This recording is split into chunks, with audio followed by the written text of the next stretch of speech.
Meus irmãos, a paz do Senhor, Pastor Kleber, aqui do nosso canal do Instituto Gênesis, em mais uma oportunidade e em mais uma aula da nossa playlist da Escola Bíblica Dominical. Desta feita, lição 4, nós estaremos estudando sobre a sutileza da normalização do divórcio. Um tema muito complexo, um tema muito polêmico, mas que vai com certeza abrir os nossos olhos e vai nos edificar como cristãos. Antes de iniciarmos aqui a nossa lição, peço para que você, se porventura ainda não se inscreveu no nosso canal, que faça isso. Se inscreva aí, dê um like, clique no sininho para que você possa receber notificações todas as vezes que um vídeo novo subir aqui no nosso canal. Pois bem, vamos então para a lição de hoje. Vamos para a lição 4, falando sobre a normalização do divórcio. Quero que você venha comigo e acompanhe comigo nos slides.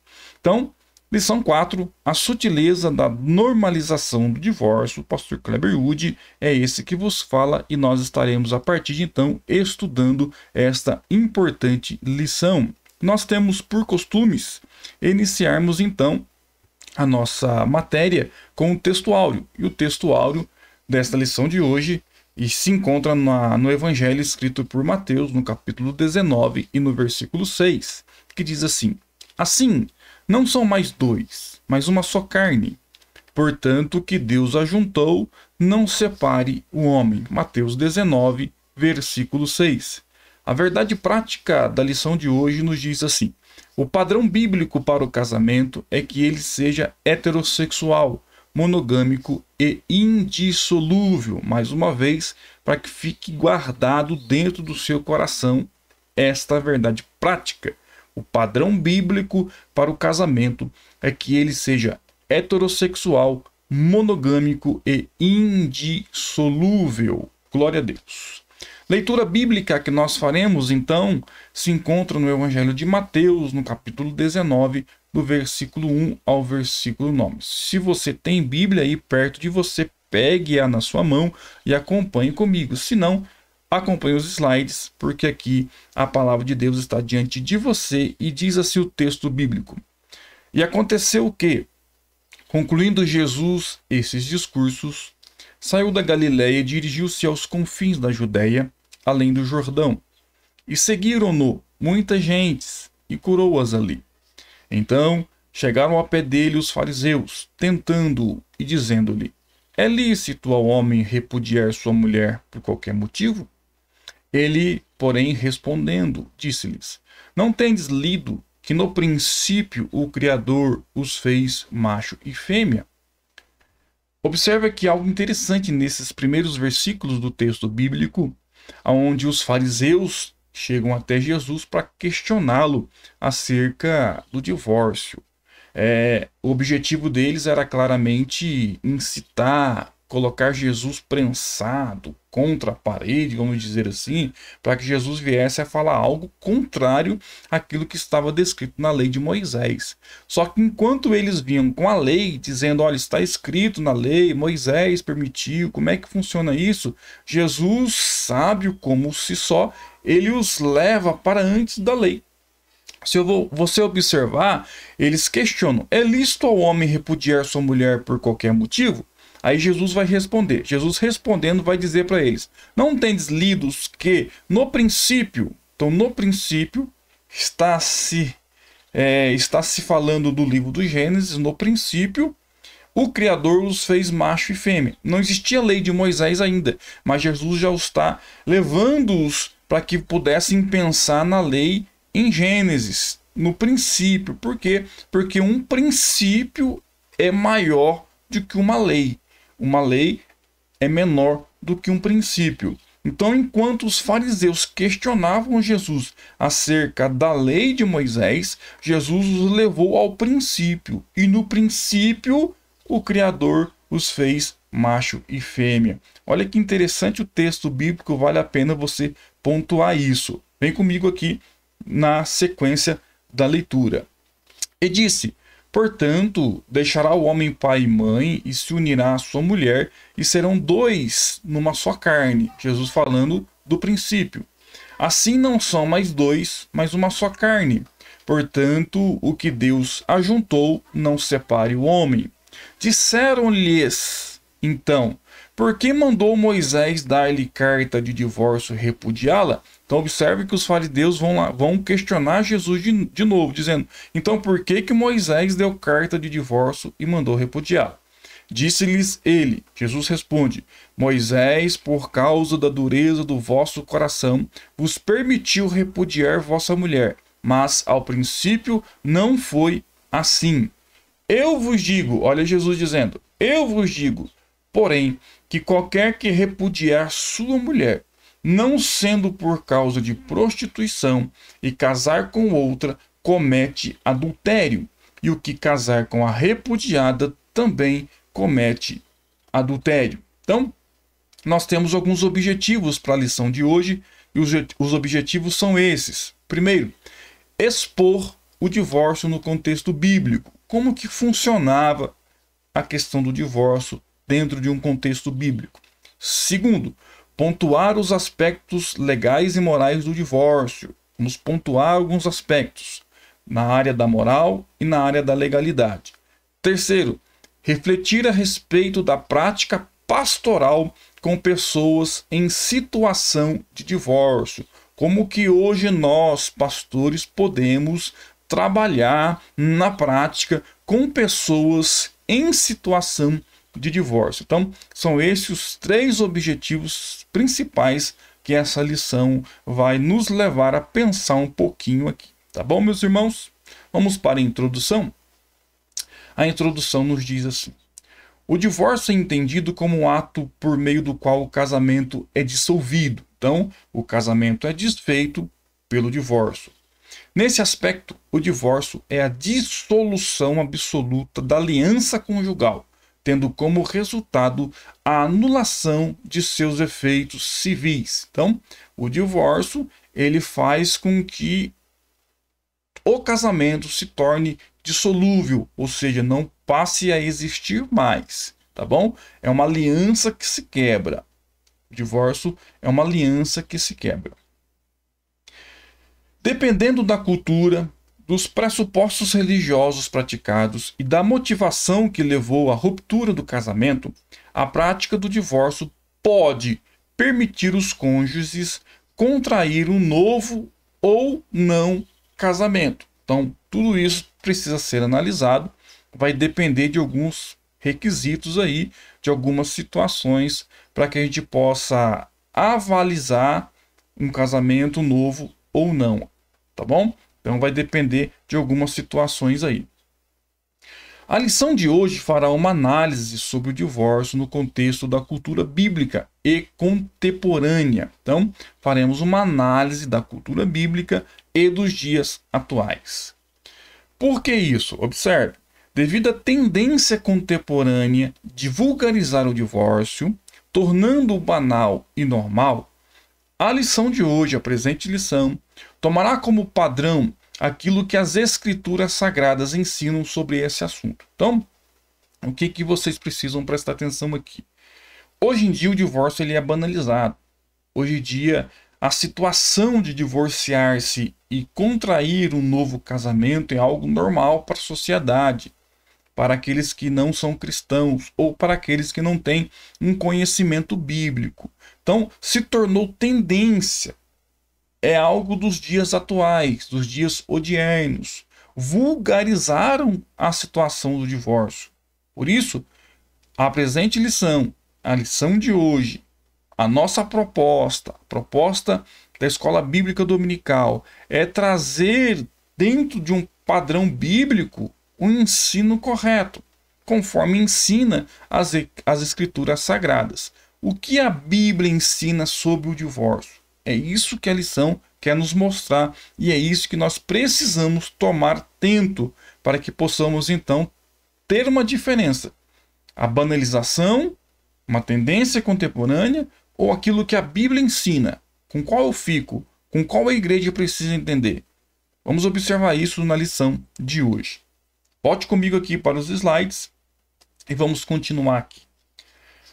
Outro ponto importante é que também se orientará a lição por aquilo que o nosso documento confessional, ou seja, a declaração de fé, ensina e orienta sobre o divórcio. Então, nós vamos usar a Bíblia Sagrada e aquilo que ensina a nossa declaração de fé das Assembleias de Deus no Brasil. Primeiro, o divórcio no contexto bíblico. Vamos observar, então, o divórcio no contexto bíblico, primeiramente, no contexto do Antigo Testamento, da Primeira Aliança. Na Antiga Aliança, o plano de Deus para a raça humana é que o casamento fosse monogâmico e vitalício, ou seja, com uma só mulher e para sempre. Gênesis, no capítulo 1, versículo 27 e 28, está escrito: E criou Deus o homem à sua imagem, a imagem de Deus o criou, macho e fêmea os criou. E Deus os abençoou, e Deus lhes disse: Frutificai e multiplicai-vos, e enchei a terra, e sujeitai-a. Gênesis 1, 27 e 28. O profeta Malaquias afirmou que Deus odeia o divórcio. No seu livro, capítulo 2 e versículo 16, está escrito desta maneira: Porque o Senhor, o Deus de Israel, diz que odeia o divórcio e também aquele que cobre de violência as suas roupas. Diz o Senhor dos Exércitos. Portanto, tenham cuidado e não sejam infiéis. Malaquias capítulo 2 e versículo 16. Contudo, em certos casos, o divórcio era previsto, em outros aparece como uma permissão. Quando você vai então para o livro do Deuteronômio, o livro que repete as leis para o povo, no capítulo 24, no verso 1, está escrito assim: Quando um homem tomar uma mulher e se casar com ela, então será que, se não achar graça em seus olhos, por nela achar coisa feia, olha que interessante essa expressão, ele lhe fará escrito de repúdio e lhe dará na sua mão e a despedirá da sua casa. Então, em Deuteronômio 24, do versículo 1 ao versículo 4, o texto afirma que uma das condições para o divórcio era o marido encontrar, entre aspas, coisa feia na esposa. Olha que interessante essa expressão coisa feia. Volte aqui comigo, porque eu quero ler com você esse mesmo versículo na Bíblia judaica. Na Bíblia judaica nós estaremos lendo o mesmo versículo e você vai observar que não aparece a expressão coisa feia. Diz assim, Deuteronômio capítulo 24, versículo 1 ao versículo 4 na Bíblia judaica. Se um homem tomar uma mulher e com ela consumar o casamento, e depois passar a não se agradar mais dela, olha lá, casar com ela, então será que se não achar graça aos seus olhos, ou seja, passar a não agradar mais dela, por ela lhe ter feito alguma coisa ofensiva. Observe que no texto da nossa Bíblia normal em português, coisa feia, mas na Bíblia judaica, que tem uma tradução mais próxima do seu original, vai usar a expressão por ela lhe ter feito alguma coisa ofensiva. Ele escreverá para ela um certificado de divórcio, dará a ela o certificado e a mandará embora de sua casa. Então observe, mas dela, por ela lhe ter feito alguma coisa ofensiva. Então a Bíblia judaica vai nos falar se porventura a mulher lhe faz alguma coisa ofensiva. Não está detalhando o que, mas já é uma tradução um pouco mais próxima do sentido original e não está escrito coisa feia. Parece que é um negócio estranho. Quando você vai ler na Bíblia coisa feia, você não consegue imaginar o que seria, ou vem milhões de coisas na sua mente e você acaba imaginando o que não é verdade, aquilo que não é bíblico. Mas na Bíblia judaica, coisa ofensiva. Volte aqui comigo nos slides. A expressão hebraica ervat dabá, traduzido como coisa feia ou algo ofensivo, possui o sentido de nudez ou coisa vergonhosa. Então, já começa a ter mais uma clareza do que significa a expressão coisa feia.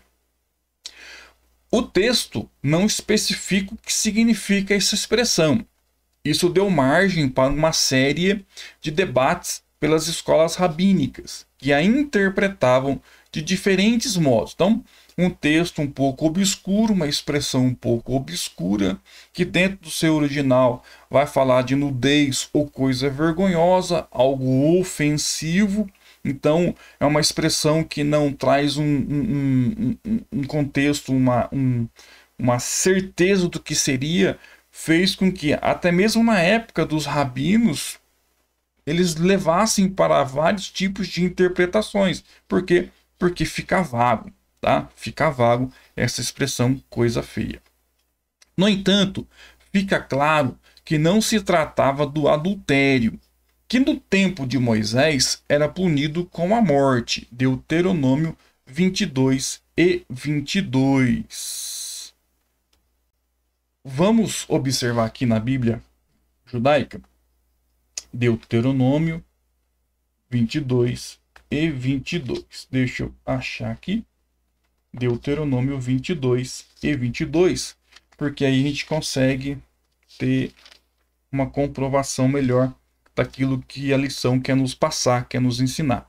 Então, no entanto, fica claro que não se tratava do adultério, que no tempo de Moisés era punido com a morte. Deuteronômio 22 e 22. O versículo 22 diz assim: se um homem for encontrado dormindo com uma mulher casada, os dois deverão morrer. O homem que foi para a cama com a mulher e também a mulher.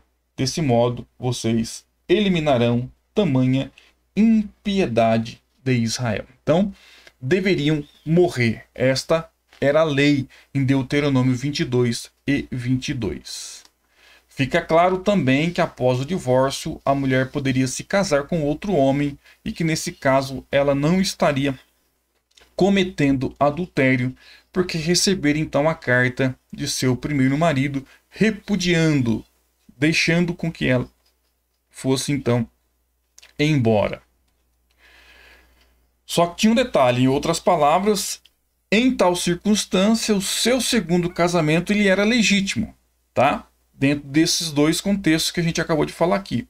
Mas seu primeiro marido, de quem ela havia se divorciado, não poderia se casar novamente com ela. Então, se ela recebe carta de divórcio e ela vai e se casa de novo, e o marido morre, ou acontece com que ela se separasse desse segundo marido, o primeiro não poderia novamente voltar a casar com ela.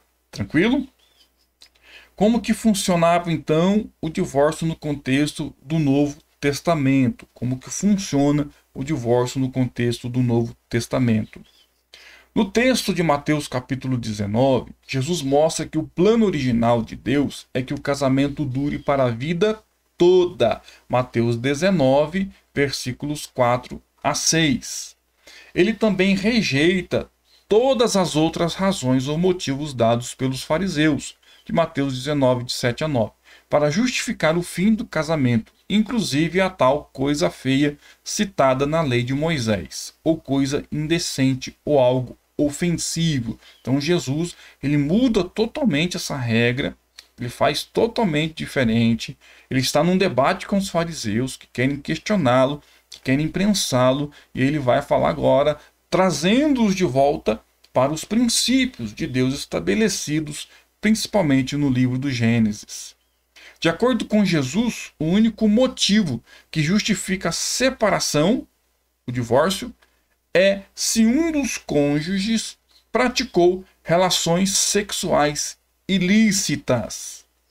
Observe, a expressão relações sexuais ilícitas traduz o termo grego moichomai, que significa adulterar. Mas calma, olha aqui para mim. A lição da Escola Bíblica Dominical, ele errou nessa tradução. Ele errou nesta palavra grega. E daqui a pouco eu coloquei aqui uns 2 ou 3 slides que vai corrigir, consertar essa pequena falha de tradução da língua original, tá? Aqui na lição, eles estão colocando como relações sexuais ilícitas o termo grego moichomai, que significa adulterar, mas não é esse o texto que aparece dentro do original do grego, tá bom, meus irmãos? Já daqui a pouco a gente vai observar isso daqui. No texto de Mateus, portanto, o seu sentido é de alguém que cometeu adultério. Vamos lá. Slide extra, correção de um erro da revista.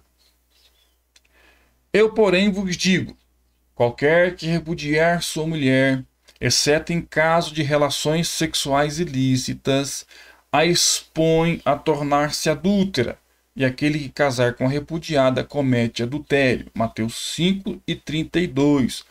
Observe essa expressão que está em amarelo, relações sexuais ilícitas. No original grego, a palavra usada aqui foi porneias. Porneias. Não foi moicheia, é porneia. Na revista, o escritor disse que é moichomai, vem de moicheia, moiqueia. Essa afirmação não condiz com a realidade. Essa afirmação está errada, meus irmãos. De acordo com a lição 3 dessa mesma revista, porneia significa qualquer tipo de ato sexual considerado pecaminoso, incluindo adultério, prostituição, impureza e fornicação. Porneia pode significar adultério, até pode, mas tem um significado mais amplo.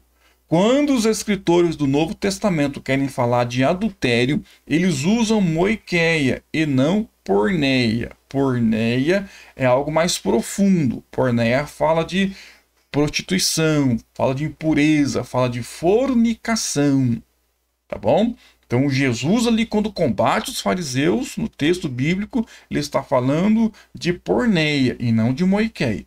Tá? Então ele está abrangindo algo mais complexo, mais profundo.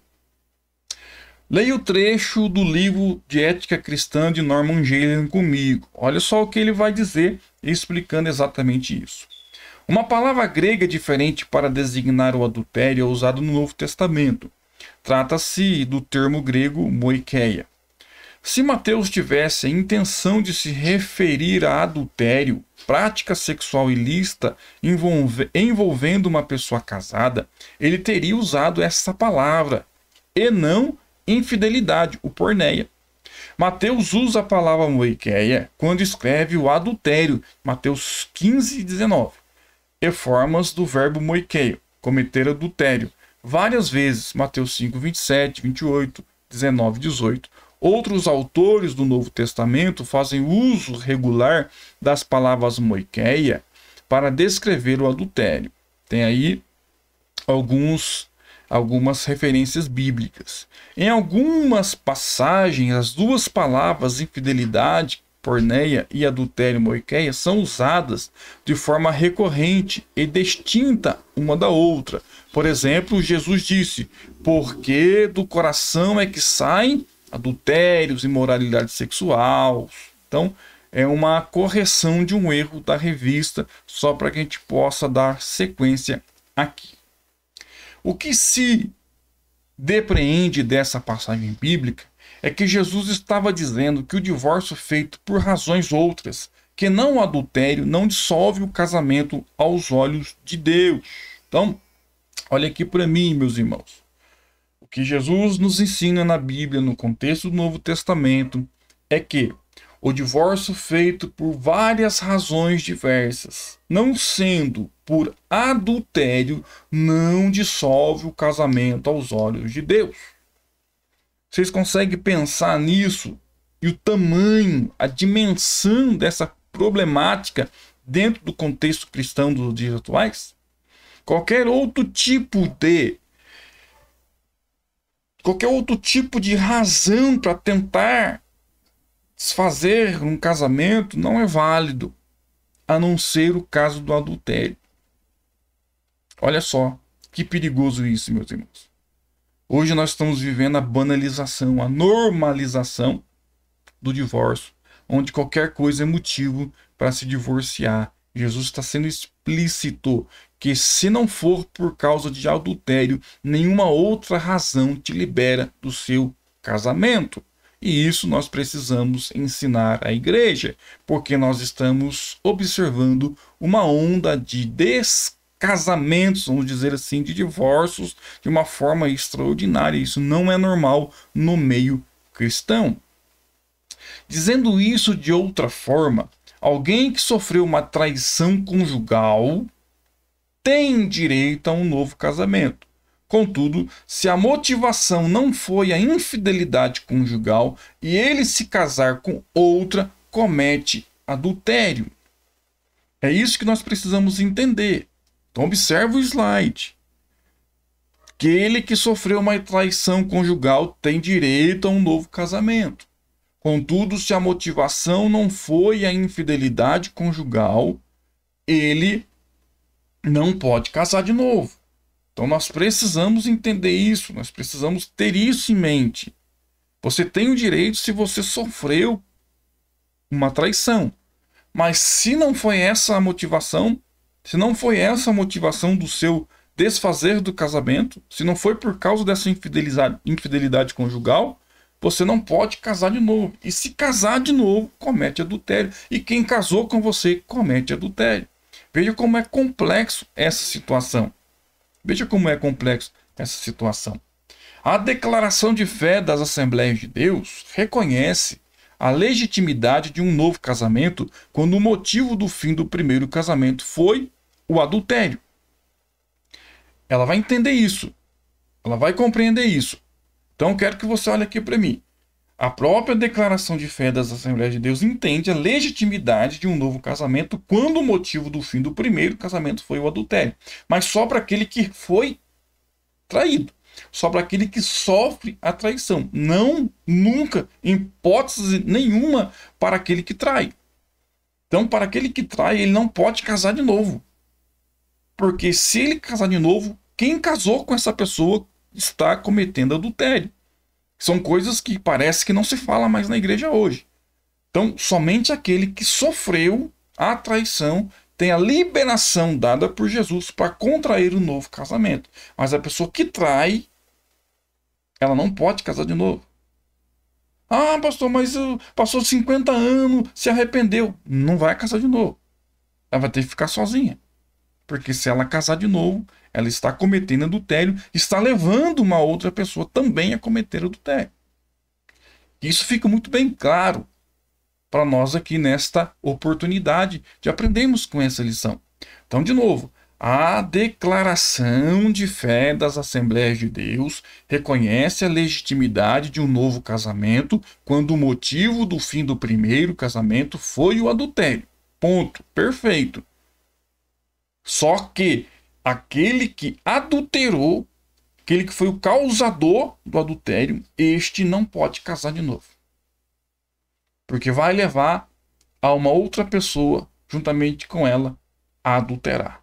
E isso a gente precisa falar dentro da igreja dos tempos atuais. Vamos lá. No contexto das cartas de Paulo, o casamento também é para a vida toda. Contudo, o apóstolo trata de outras situações não contempladas nos evangelhos. Vamos ver? Escrevendo aos Coríntios, Paulo se refere ao casamento entre cristãos e a casamentos mistos, quando um crente era convertido ao evangelho e outro não. No caso de crentes, Paulo disse que se o casal venha a se separar, que não se case de novo ou que se reconcilie. E aí, irmão? É outra situação que parece que a gente não consegue compreender. Então, Paulo está dizendo: casal é crente, vocês são crentes, nasceram na igreja, aprenderam dentro da igreja, com a Bíblia na mão. Ah, que legal, casaram. Ah, agora eu quero separar, vou me divorciar. Não, não pode, irmãos. Não pode. Não pode. Se separar, fique sozinho. Tu vai aguentar ficar? Então, reconcilie o mais rápido possível. No caso do casal não cristão, ou um que se converte, o outro que não quer se converter, e vai embora e te abandona, aí você está liberado para casar de novo. Porque você não vai ficar em servidão. Mas para um casal de crente, que cresceu na igreja, provavelmente filho de crente, não. Para vocês que se converteram na igreja, e aprenderam com a Bíblia e depois se casaram. Ah, eu vou me separar. Não, não vai separar não. Se separar, fica sozinho, porque se casar de novo é adultério. Isso é a Bíblia que ensina. E nós precisamos voltar a ensinar isso dentro da igreja no contexto odierno. Slides. Primeira carta de Paulo aos Coríntios 7, 10 e 11. Todavia aos casados mando, não eu, mas o Senhor, que a mulher se não aparte do marido, se, porém, se apartar, que fique sem casar ou que se reconcilie com o marido, e que o marido não deixe a mulher. Então, para os casados cristãos, casal de crente, está aí o mandamento de Paulo, o mandamento do Senhor, que a mulher não se aparte do marido, e se porventura se apartar, que fique sem casar, ou não aguenta, se reconcilie com o marido, e que o marido também não deixe a mulher. Isso é a Bíblia quem está nos ensinando. No caso de casamentos mistos, Paulo diz que se o cônjuge descrente abandonasse a esposa, esta não estaria sujeita à servidão. Primeira carta de Paulo aos Coríntios 7,15. A maioria dos intérpretes entende que essa expressão não está sujeito à servidão, do grego dedoulatai, significa que o cônjuge crente que foi abandonado está livre para casar novamente. Perfeito. Tranquilo, consigo entender isso daí perfeitamente. Então, o cônjuge crente abandonado pelo não crente, ele pode casar de novo. Agora, dois crentes não pode separar em hipótese nenhuma, a não ser por causa do adultério. E digo mais, tu é crente, não é? Então tu tem que perdoar teu marido, tu tem que perdoar sua esposa, se caso ela quer o perdão de você. Ah, não tem como. Ô, irmão, tá fazendo o que na igreja? Que cristianismo é esse que tu tá aprendendo? Que tu prega, que tu lê na Bíblia? Hã? Não perdoa? Você não perdoa, não? Isso não é cristianismo, tá? Ah, minha mulher, meu marido me traiu, quer ir embora. Beleza, deixa ele embora, cuida da sua vida, tu pode casar de novo. A pessoa que foi embora não pode casar de novo, mas você pode. Mas se essa pessoa, a que traiu, vem até você para pedir perdão, para reconciliar, tu é crente, tu reconcilia com teu marido, tu reconcilia com a tua esposa, que vai viver um cristianismo pautado na Bíblia Sagrada, um cristianismo real e verdadeiro. Esse entendimento é seguido pela declaração de fé das Assembleias de Deus. Contudo, somente no caso de o abandono partir do cônjuge não crente. Tópico 2 da lição. A sutileza da normalização do divórcio. Primeiro, o divórcio no seu aspecto legal. A legislação brasileira já foi muito mais rígida com respeito ao divórcio. Contudo, nas últimas décadas, as razões que justificam o divórcio podem ser várias. Então, a partir da Constituição de 1988, passou-se a permitir divorciar-se e recasar quantas vezes fosse preciso. No aspecto legal da legislação brasileira, é muito fácil alguém se divorciar e se casar novamente. Então, volte aqui comigo para que a gente possa entender, segundo a legislação brasileira, segundo a Constituição brasileira, casar e recasar, divorciar é algo comum e não importa mais, não era como antigamente que se tornava até um crime o divórcio, o adultério. Hoje não. Então hoje, por qualquer motivo, você pode pedir um divórcio e casar quantas vezes for necessário. Isso a legislação brasileira, a lei brasileira. Então, se permite isso. Por isso da banalização. Por isso dessa legalização que está acontecendo dentro das nossas igrejas. Já que a lei permite ser assim, por que não a igreja também passar a permitir ser essa maneira escabrosa, essa maneira pervertida de tratar o assunto, onde as pessoas casam, se dão em casamento, descasam e casam de novo, sem nenhum tipo de constrangimento. Afinal de contas, parece que é normal essa situação, não é verdade? Como que é o divórcio no seu aspecto moral? Se existe a lei civil que autoriza, mas será que a lei moral, o aspecto moral nos autoriza a esse nível de prática em relação ao casamento e o divórcio? Então vamos lá. Além do aspecto legal, entendemos, a lei permite, tranquilo. Mas além desse aspecto legal, o divórcio em relação a nós cristãos, nós necessitamos saber sobre o seu aspecto moral.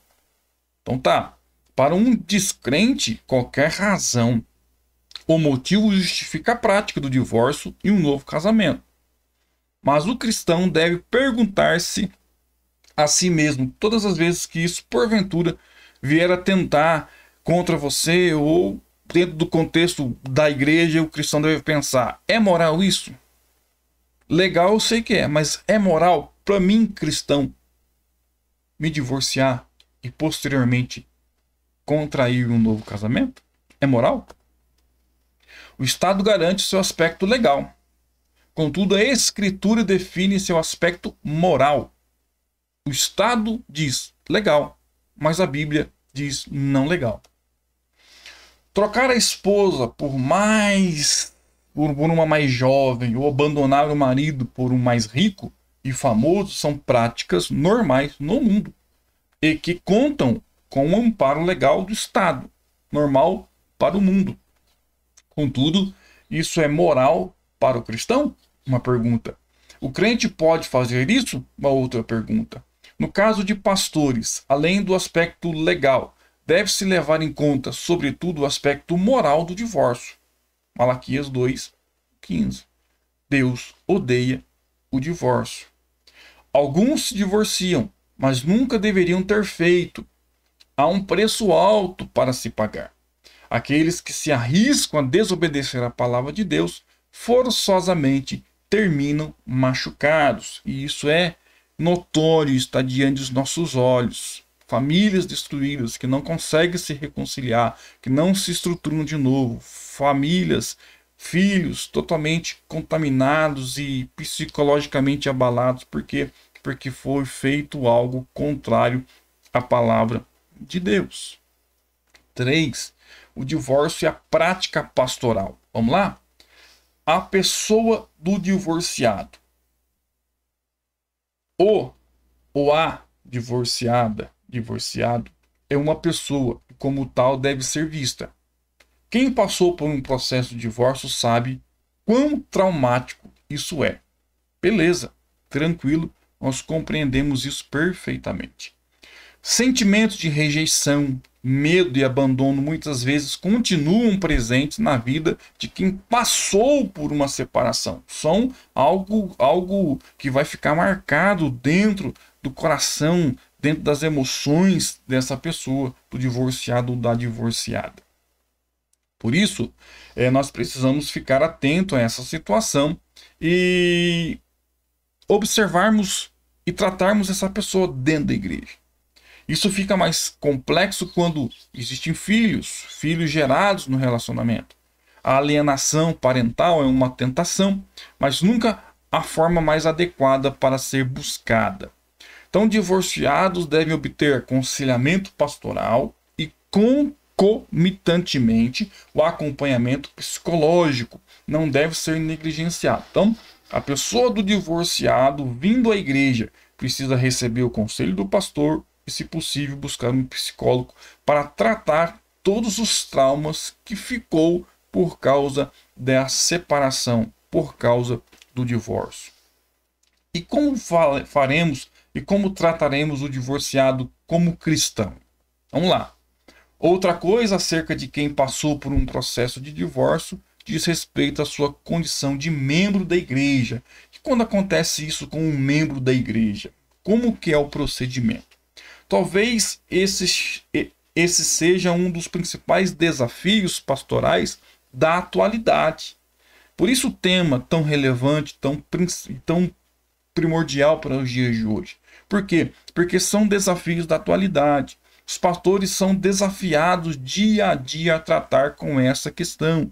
A cada dia, os pastores são desafiados a tratar com a questão dos divorciados, de crentes, de cristãos que estão passando por esse processo do divórcio. Então, é um desafio para os pastores, para os líderes, tratar com essas pessoas. Receber a pessoa de fora, o divorciado, que está cheio de traumas, que vai procurar um aconselhamento pastoral, que vai procurar um aconselhamento com um psicólogo. E temos os que estão dentro da igreja, os cristãos, os praticantes da fé, que estão adentrando nesta situação de divorciado.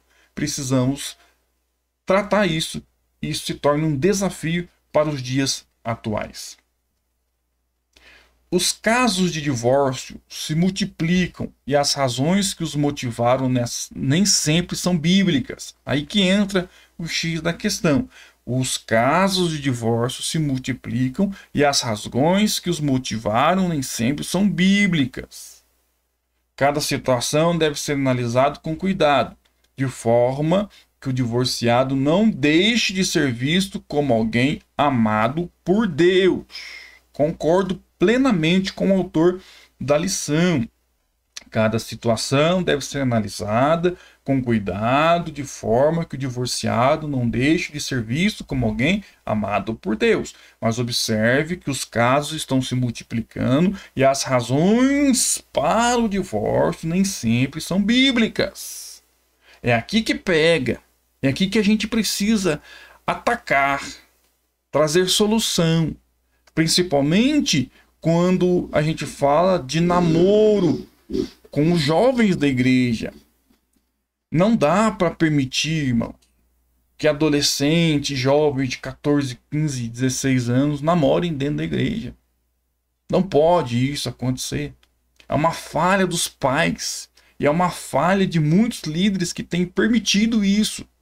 Porque qual é o contexto, qual é o propósito de um namoro aos 14, 15 anos? Sem estrutura, sem o término dos seus estudos, muitos sem trabalhar. Qual é a motivação? Qual é o fim disso, senão a fornicação, a prostituição? Ou um casamento precoce, sem estrutura, sem amor, sem base, que vai estar sendo levado para o divórcio lá na frente, depois de 2, 3, 4 anos. E a igreja vai sofrer, porque não está na base ensinando os seus jovens, os seus adolescentes a viver como cristãos. Por quê? Porque as sutilezas são sutilezas do inimigo adentrando a igreja. Está se normalizando. E daqui a pouco a gente não tem mais controle. Como já não se tem. É divórcio em cima de divórcio. E como tratar essas pessoas? Sim, concordo. Precisam ser levados em conta. Precisam ser tratados como pessoas amadas por Deus. Mas precisamos observar o motivo do divórcio. Precisamos passar a compreender o motivo do divórcio, que na maioria das vezes não são razões bíblicas. Isso precisa ficar atento. Nós precisamos, como líderes, ficar atentos. Contudo, que esse amor não sirva de justificativa para anular a justiça de Deus, que exige uma vida que se orienta por sua palavra. Pronto. Uma vida que se orienta por sua palavra. Nós estamos deixando de viver uma vida orientada pela palavra, principalmente no que tange ao casamento, ao relacionamento a dois. Então, há o amor de Deus, Deus me ama, Deus morreu por mim, Deus quer o melhor para mim, Deus quer a minha felicidade. E aí? E aí você casa e descasa com essa desculpa de que Deus te ama e que é o melhor para você, mas você não está vivendo uma vida pautada, orientada pela palavra. Olha só.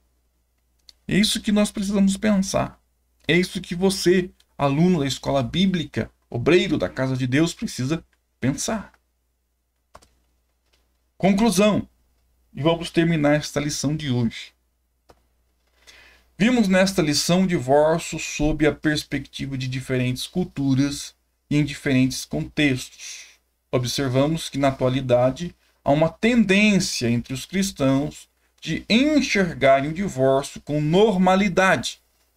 Essa é uma postura perigosa, arriscada e até mesmo pecaminosa. Olha só.